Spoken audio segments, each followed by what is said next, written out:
لا إله إلا الله تجاني ولي. أعوذ بالله من الشيطان الرجيم. بسم الله الرحمن الرحيم. الحمد لله رب العالمين، وصلى الله وسلم على سيدنا وحبيبنا وشفيئنا ومولانا محمد، عين رحمة ربانية والياقوتة المتحققة الفاتح لما أغلق والخاتم لما سبق ناصر الحق بالحق، وعلى آله حق قدره ومقداره العظيم. ورضي الله عن شيخنا ووسيلتنا وقدوتنا إلى ربنا أبي العباس أحمد التجاني. caggal yettude Allah subhanahu wa ta'ala e julde rasulillah, ko wiide bandiraɓe assalamu aleykum wa rahmatullahi ta'ala wa barakatuh. En mbi alhamdulillah nde yiɗi en wawde arde hande oɗo ñalawma dimas, taw kadi garɗen ko jokkude darsu meɗen mo puɗɗinoɗen yontere ɓennude nde. ende ala kullin hande oɗo ñalawma ko yewtere men ɗimmire e deftere ceerno men Cheikh Seydi El Hadji Malick wiyetende Fakihatu Tullab, walla mbiyen Jami'ul Maram.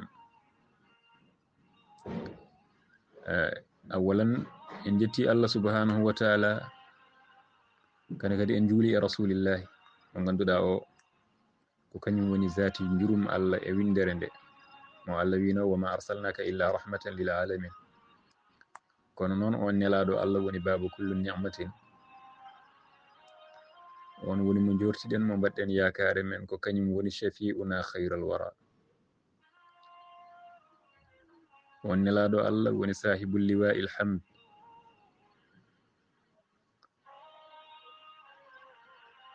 wadde ene hani e julɗo da'iman julde nelaɗo Allah. ko noon sayro wino adim assalatu ala nabiyi muhammadin fa innaha maqbulatun bila taraddudi, amaluna bayna alqabuli wa raddiha illa salatu ala nabiyi muhammadin. jemirɗen ko yen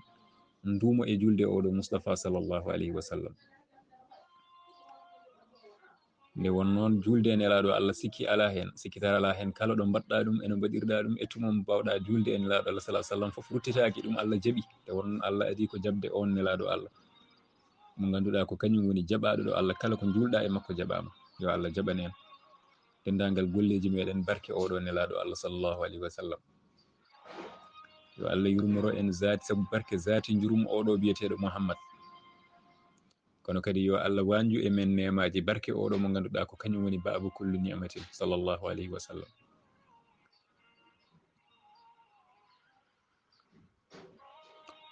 ñanden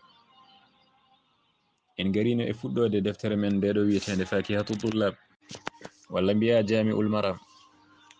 nden deftere noon waɗani en ɗum ko ceerno men Cheikh Seydi El Hadji Malick no mbiruɗen ñanden e arwande yewtere nde, omo waɗani en ɗum e ɓeydade wallude en e famminde en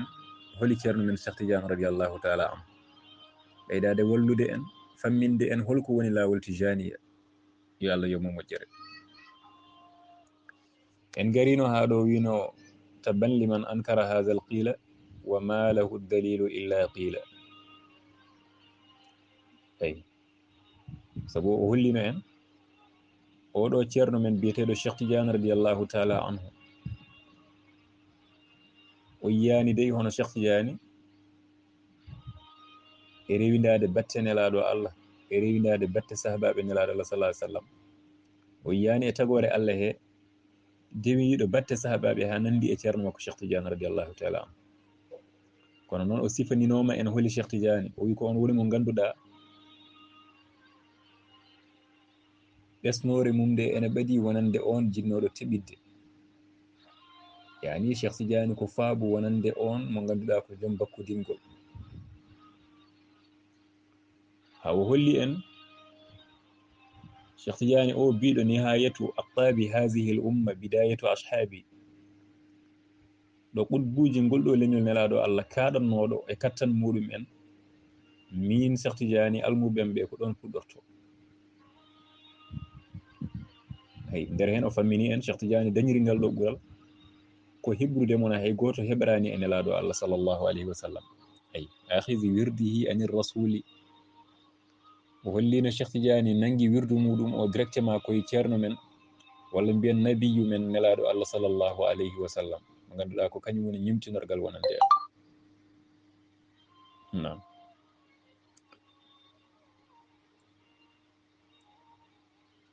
o wi noon herti soyi dañi haaju on mo ganduɗa ko jeddowol ngol ɗo konngol ndeɗo haalande Cheikh Tidiane wi wonde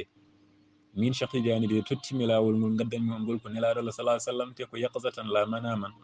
wi an jeddowo o andu a perti ɗo woni ɗo darnuno en ñanden tabban liman ankara hadha al qila perti soyi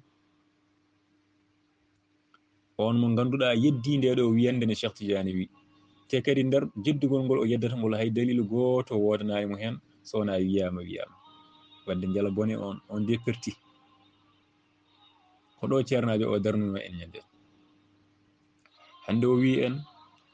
ama alal munkiri ilmum ma bihi tadammanat shari'atun fantabi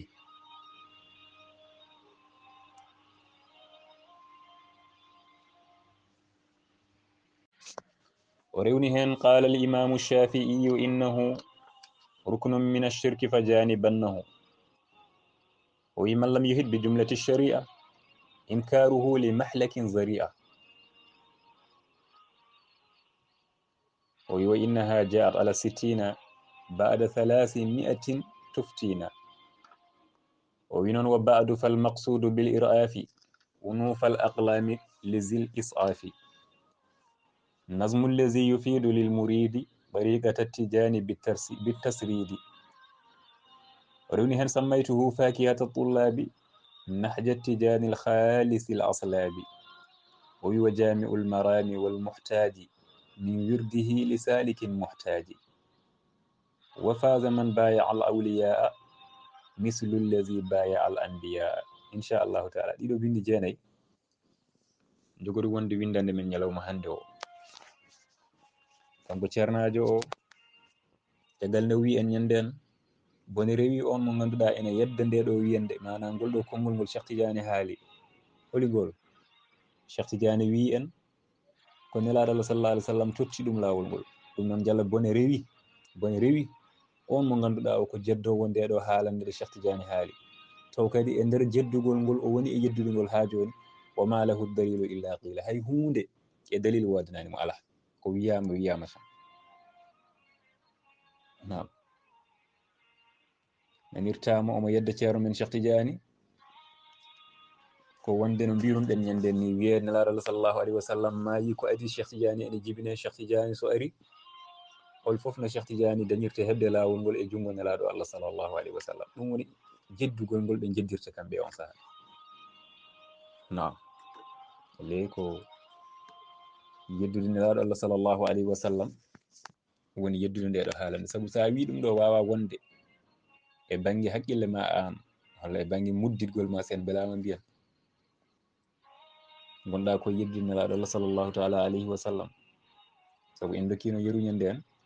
sa hito qur'ana Allah ene jangguina en toon wondene ko kañum de roƴiruno nelaɗo Allah sallallahu alayhi wa sallam e on jamma nelaɗo Allah sallallahu alayhi wa sallam ene simtana en ɗum ɗo baytil miqdas ɗo o ardimo ɗon dendagal annabaɓe ɓe fof nowi poti 124 000 prophète fof darima caggal nelaɗo Allah sallallahu alayhi wa sallam o dari yeeso kanko imamul mursalin nam te ɓeɗon won e maɓɓe ɓe ganduɗa duuɓi lombiɗi hakkunde maɓɓe e nelaɗo Allah sallallahu alayhi wa sallam ɗin duuɓi lombaki hakkunde nelaɗo Allah Cheikh Tidiane kono sa yeddi ga ko Cheikh Tidiane ko wadde firti ko mbiɗa ko ɗum wawa wonde nelaɗo Allah sallallahu alayhi wa sallam ko haalto ko jiɗɗa wiide ko wawa wonde kono noon a yiyat biɗo gonɗini to yedda ga wadde yeddiri ko hasidagal hadis goɗɗo ne woodi nelaɗo Allah sallallahu alayhi wa sallam to wiyata ihtajja adama wa Musa فقال له موسى أنت آدم الذي أخرجتك خليئتك من الجنة قال له آدم أنت موسى الذي أصطفاك برسالاته وكلامه ثم تلومني على أمر قدر علي قبل أن أخلق nelaɗo Allah sallallahu alaihi wasallam siftini en oɗo hadis walla mbiyen nelaɗo sallallahu alaihi wasallam jangini en ndeɗo yewtere wonnode hakkunde nabiyallahi Musa e on biyeteɗo baba Adama alayhi salam différence gonɗo hakkunde Musa e Adama o kono nelaɗo Allah sallallahu alaihi wasallam wi yewtere waɗino hakkunde maɓɓe ha Musa yiɗi jalkitirde baba Adama wondene ko an woni bannoɗo gofol yaltiri aljanna sabu gofol muɗum ngol e on saha Musa wi an kaldowo e mo holi Adama wi an kaldowo e mo kam holi am o wi ko min woni Musa o wi Musa ibn Amran o wi aha o wi ko an woni mo annabi mo Allah suɓi waɗi kaldiɗo mum o wi aha baba Adama wi joni ko an ñiŋirtami ngol ɗo gofol ngol ganduɗa Allah hoddirino ngol ko adi godalam min sabu ene jogui e haalaji ɗi gaddi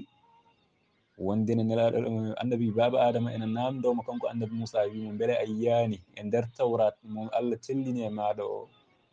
Allah ne wiya toon asa adama rabbuhu o wi aha mi yiiɗum o wi beele aɗa andi godal tawret to lesli muɗum to e godalam holko adi Musa wimo aha Allah wonni tawrat ko adima o wi wadde hol foof ko waɗi an Musa aɗa ñiŋirami ngol gofol ngol ganduɗa Allah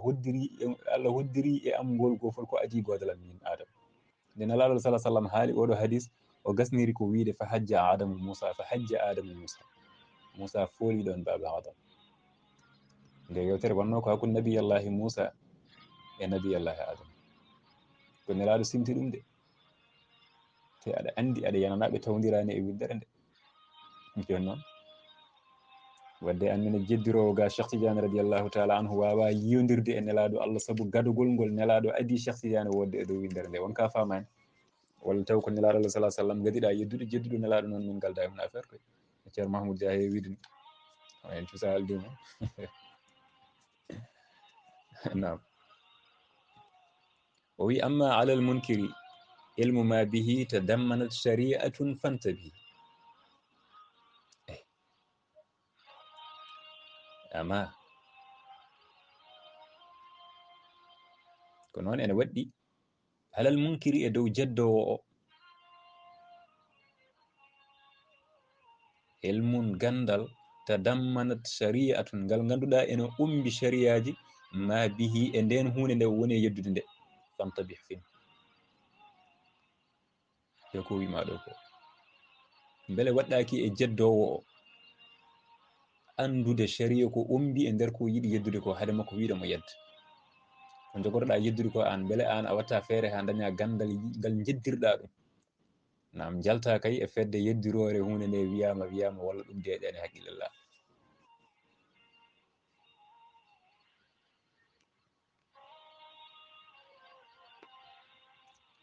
amma alal munkiri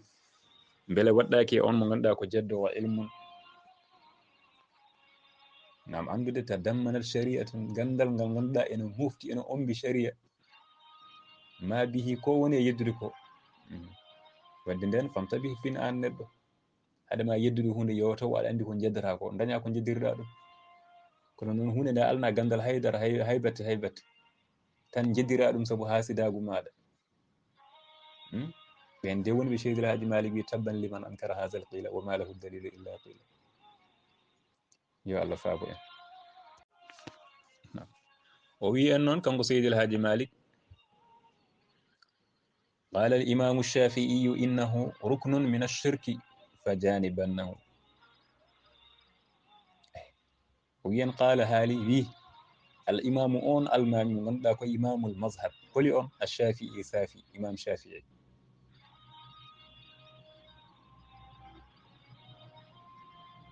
en gandi mazahibuji ne mbayno leydi kono noon ɓurɗi lollude ɗi ko nayi almameɓe nayo ɓeɗon oɗo imam Shafi'i koye mabɓe jeeya o wi imam Shafi'i haali holko imam Shafi'i wi o wi innahu ay yeddude hunde nde ganduɗa nde alana ɗum gandal e sharia no jogori haalirandema yeeso ko jeddugol namdi ko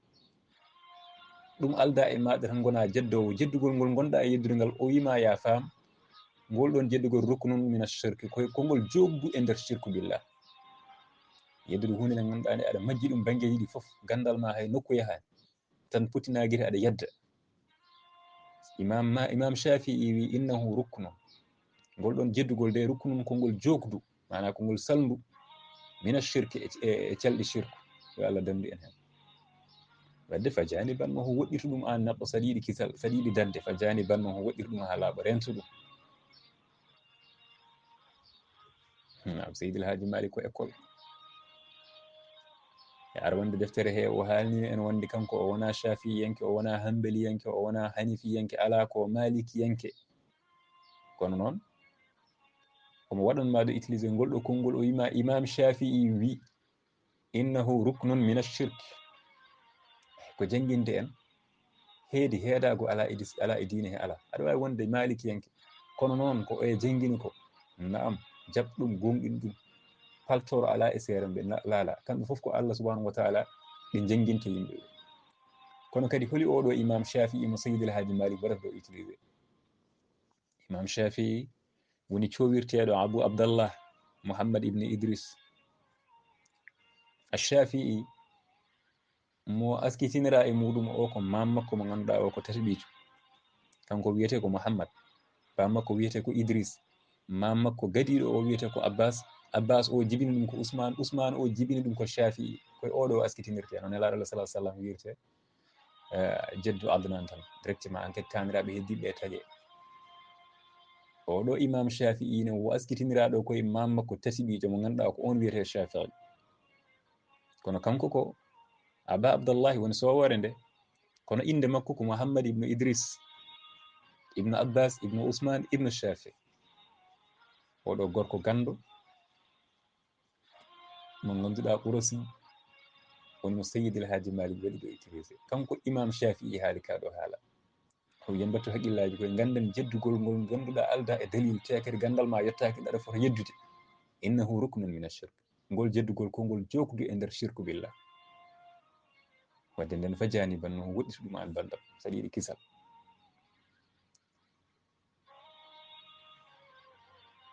Seydil Hadji Malick wi man lam yuhid bi jumlati sharia inkaruhu li mahlakin zaria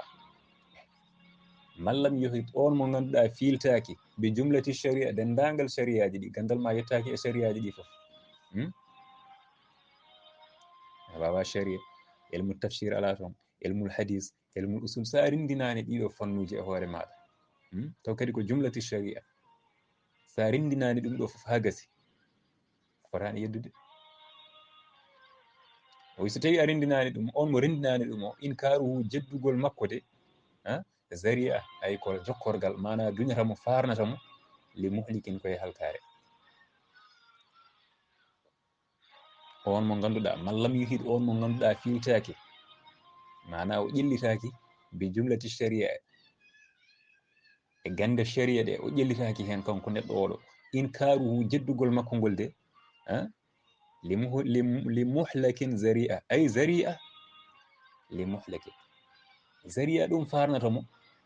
li muhlakin koye halkare laamoɗo ko laamu ila ko fewde e halkare ɗum woni ko soggatamo jeddugol ngol ɗo yedda jeddugol ngol o yeddata te o ala ɗiɗo fannuji gandal ngol jeddugol woni koye ɗowdemo farnimo ko e halkare zaria mana wasila ɗum ko jokkorgal makko faade e halkare yo Allah dandu en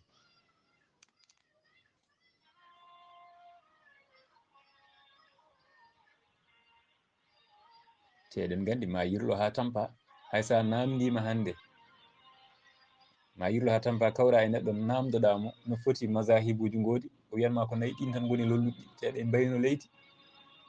mo andidani hay inde majji kam ala ko namdete toon beele ene wawdi ɗi ala on kam natani haala wawta hay inde ɗe o andidani walla so tawi hayso tawi mbiyen ni sen belama so tawi won gandinɗo inde masahibuji ɗi foof noɗi potiri ni ene tiiɗi ene satti e nder yimɓe to limɗa temedere foof kam so woodi andude hen ko hen ɗiɗo heddiɓe foof kay sa namdima ɗum masahibuji mbiyanma ko nayi ɗi saabu ɗin lolli kono eɗi mbayno leydi saabu o wi wa innaha ja'at ala sittina ba'da salasi mi'atin tuftina wa innaha kanji shariaji ɗi ja'at ay ɗi gonoyi ama ja'at ɗi garoyi mana ɗi gonoyi ala sittina e capanɗe jeegom ba'da salasi mi'atin caggal temetati mana ɗi gonoyi 360 won wiyaɓe ko 313 kono kadi won wiyaɓe ko 360 ɗum waɗi Seydil Hadji Malick suɓanima ɗo limore ɓurde mawnude nde wiyama masahibuji ɗi jeehi haɗi gonoyi temedde tati e capanɗe jeegom aɗa andi hunde yande ha woni temedde tati e capanɗe jeegom an aɗa naga gandal ma haaɗi hen koye inɗe nayyi inde ɗe tan wona gandal ma ni naate masahibu ala ko gandal ma inde he tan ko nayyi ɗi ganduɗa so haala dilli tan teɗɗinaɓe becce gona e yeddude te normalement aɗa fotani a fotani jeeyde hay heɗoroɓe jeddi ala ko haali yeddude nam eyi wa innaha jaat ala sittina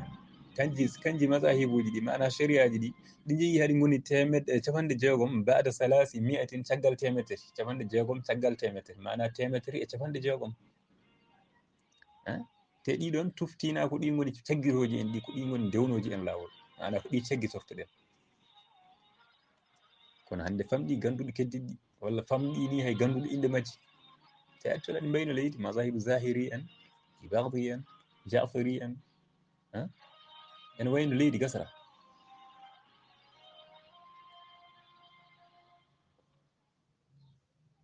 yo Allah faam joni noon o wi en wo baadu caggal o haalni en kaɗo haala e alhaali jeddugol yo Allah dandu en e yeddo e won e jeeyede e yeddoɓe waliyaɓe ɓen ɓe ganduɗa ɓe ɓerde muɗumen ne mbaɗi niɓɓere yeddirde waliyaɓe Allah ɓe yo Allah lernaɓe ɗen ɓerɗe haaɓe jiiya gonga gonɗo e waliyagal haaɓe ganda ɓeɗo worɓe addi ɗumen ko wallude l'islam ɓe jalta e ngol ɗo jeddugol bi jahi sayyidina Muhammad wa baad caggal ɗum Seydil Hadji Malick wi fal maqsud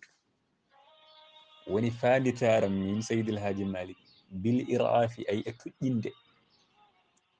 hunufal aqlami kine kuɗiyam ɗi mana kine bigujam ɗi yuppude ankara o woni fanditordam e tuƴƴinde ɗum mana e windude masalan e tuƴƴinde bigujam ɗi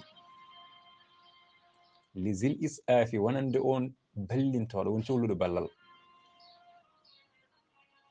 fo pamen ko fanti hen koko lil isafi wonande on jiɗɗo wallede no andiri ko jogormi haalde ko min Seydil Hadji Malick woni sababu mubtada o wonno toon habar o ari gani o wi nazmul lazi windude nden hunde nde ganduɗa yuɓɓinde nden hunde nde ganduɗa yufidu lil muridi ena nafta almudo o lil murid wonande on almudo katojinɗo o murid ko almudo yani noon ko katojinɗo wonko hatojini holko hatojini ko toon o fayi caggal kaɗo haala o haalani en o wi wo baadu caggal ɗum fal maqsud woni fanditorde nde panditimi min Seydil Hadji Malick bil irafi e tuƴƴinde unufal aqlami kine kuɗam ɗi panditorimi e tuƴƴinde kine kuɗam ɗi lesil isafi wonande on cohluɗo ballal nam nazmul lazi windude nden hunde nde ganduɗa yufiru ena nafta lil murid wonande on katojinɗo on cohluɗo o on almudu o holi on almudu nam almudu cohluɗo famde tariqata tijani e lawol cheikhana ahmada tidiane radiallahu taala anhu bit tasridi taw kadi bindanmi nde ɗo deftere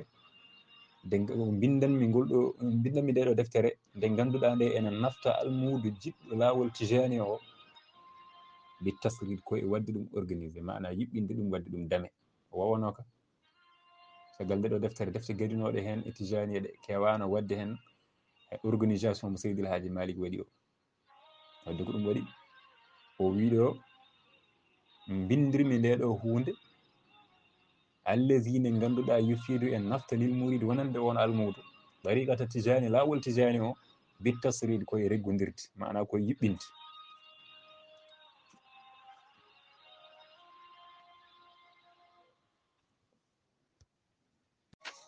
ɗo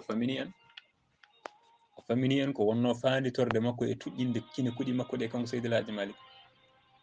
ko wonno sababu wonno fanditare makko kanko Seydil Hadji Malick mbiɗen e tuƴƴindemo kine kuɗi makko ɗi mana kine biguji makko ɗi yuppude ankara ene winda wonno sababu o ko ɓen yiɓɓe wallede no gandiri holko Cheikh Tidiane no gandiri holko woni ɗariqa Cheikh Tidiane ɗum woni sababu nazmul lazi windudemi nde ɗo hunde mana windude nde ɗo deftere nde ganduɗa yufidu lil murid ena nafta almudo ɗariqata tijani lawol Cheikh Tidiane o te kadi mi windat deftere nde bit tasridi e reggodirde ɗum mana e waddi ɗum programme wari ha ɗo wadde mi haalnima holko woni fande taram e tuƴƴinde kine kuɗam ɗi nde kine kuɗam tuƴƴi bindi nde ɗo deftere alay sago mi haalanma holko bindirmi deftere nde o wi sammaytuhu fakihata tullabi nahja tijani alkhalisi l aslabi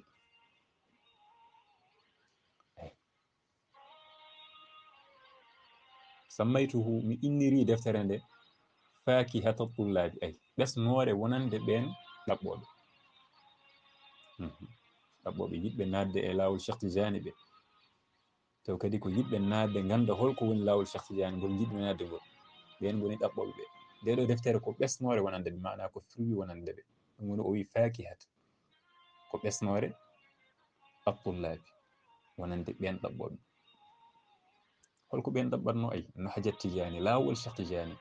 radiallahu taala an holi Cheikh Tidiane alkhalisi l aslabi mo ganduɗa o ko laaɓɗo asko laaɓɗo taniraɓe al aslab yani al ajdad taniraɓe Cheikh Tidiane fof ko laaɓɓe wadde oɗo Cheikh Tidiane mo ganduɗa ko joom taniraɓe laaɓɓe guindimi deftere nde ɗo de ko ɓesnore wonande ɗaɓɓoɓe nadde e lawol makko he yo Allah yoɓ Seydil Hadji Malick Moƴƴere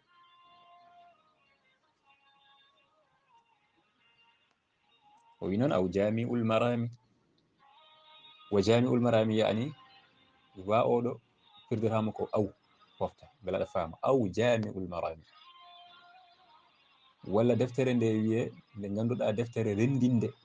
yani rendinde almarami ɗaɓɓale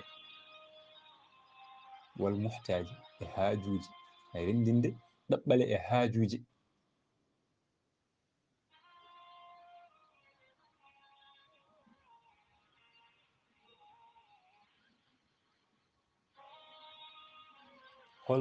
hol jeyɓe ɗin haajuji eɗen ɗaɓɓale nde deftere nde rendini ha o inniri ɗum jami'ul marami o wi li salikin ay soofiɓe mana naatɓe muhtajin hatojinɓe min wirdihi e wirdu cheikhana ahmada tidiane radiallahu taala an ɓeɗo goni jeeɓi deftere nde toon deftere nde ha joni o wi wa jami'ul marami ane wiye rendinde almarami ɗaɓɓale wal muhtaji e haajuji li salikin wonande ɓen soobiɓe naatɓe muhtajin hatojinɓe min wirdihi e wirdu Cheikh Tidiane radiallahu taala an ɓe jeeyi nde ɗo inde deftere nde ko ni wiyete fakihatu tullab walla mbiyande jami'ul mara aɗa sikki arwande yewtere nde en kalin ɗum kono artiri ɗum ɗo e nder deftere he jangguinde yimɓe hooli ko inniri nde ɗo deftere kam Seydil Hadji Malick ɗo noon o wi en wa faza man baya al awliya wa faza man baya al awliya mislu llazi baya al anbiya eyi wa faza daɗi koni malama de man baya al awliya ɓen bayodirɓe waliyaɓe Allah on bayiɗo waliyaɓe Allah on yo andu malama on bayiɗo waliyaɓe Allah yo andu o malama mislullazi ay ko yeru on mo ganduɗa baya al anbiya bayinoma annabaɓe Allah nam en gandi ko woni e bayade annabaɓe Allah saabu Allah subhanahu wa taala wino welama ɓen bayinoɓe nelaɗo Allah laqad radiyallahu anil mu'minina iz yubayi'unaka tahta ash-shajara bayade waliyaɓe Allah ha joni ko dañde khalifa te kadi ɗum ko aada diine nelaɗo Allah sallallahu alaihi wasallam nde woodi nde khalifa ala fof ko kanko baya kanko rewa nde o yehi nde o acciri en ko Aboubacry Siddiq fof en dendi kadi mbayi Aboubacry nde Aboubacry yehi ɓe dendi ɓe mbayi Seydina Oumar nde Seydina Oumar yehi ɓe dendi ɓe mbayi Seydina Ousmane nde Seydina Ousmane yehi ɓe dendi ɓe mbayi Seydina Ali ibn Abi Talib bayogol ngol so natti tan caɗele mbaɗat nde o yehi eɗen gandi ko rewi hen mbayinoɓe Alhasan e mbayinoɓe yani Muawi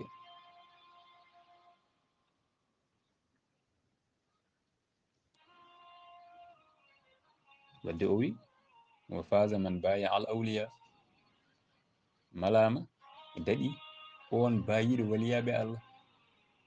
mislu llazi yeru on mo ganduɗa baya al anbiya on bayima annabaɓe te kadi on hadis no woodi nelaɗo Allah sallallahu alaihi wasallam wiya anna man mata wa laysa fi unuqihi bay'atun fa inna maytatu jahiliyata. oɗo hadis noon ko ɗo darden, so Allah newni ndittuɗen hen inchallahu taala, sabu eɗen gandi wonko woni nder. heddi noon ko famamuyeji ɗi certiɗo, goto foof ne ƴeewa no fewnitori ɗum ni, kono noon wonko woni toon inchallahu taala. ko ɗo darneten yewtere nde, so allahu lamɗo jaaɓi, ha yontere fande so weeli Allah, naten e haalde ko jangguinno en e ceerno men Cheikh Tidiane radiallahu taala anhu. mana sanadu makko ko adinde omo hawra e nelaɗo Allah sallallah alih w sallam, tani ko holi ɓen waliyaɓe Allah ɓe o jokkodirno, holi ɓen waliyaɓe Allah ɓe o bayino, haade makko yinirde e tani ko shafi'una khairul wara, nelaɗo Allah sallallah alih w sallam, ha wimo hande de ala ɗo mbawɗa sakkade e less hay goto e waliyaɓe Allah, saabu ko an woni dowrowo o. wadde ko joguinoɗa ko, koɓe tottunoma ko pop ar rendin goppa, min ko tottanmami ko ɓuuri ɗum. ɗon tan en foti jangguinde en ni wonko woni e baygol Cheikh Tidiane no fotiri ni, haade mum yiide nelaɗo Allah sallallahu alaihi wasallam, rewi koye waliyaɓe Allah ene jokko. nam yo Allah wurni en kadi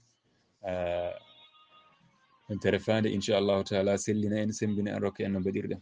en gardi hen haɗo, so tawi perguite teskama min ñaguima on yaafuya nomin gowno wirude ni. wonere sababu o ko famɗude gandal, famɗude faskintagal, kono wona e anniyaji he jeeya. anniyaji ɗi wonno ko fewnude moƴƴinde, in uridu illa al islah mastata'tu, wa ma tawfiqiya illa billah, alayhi tawakkaltu wa ilayhi unib. assalamu aleykum wa rahmatullahi taala wa barakatuhu.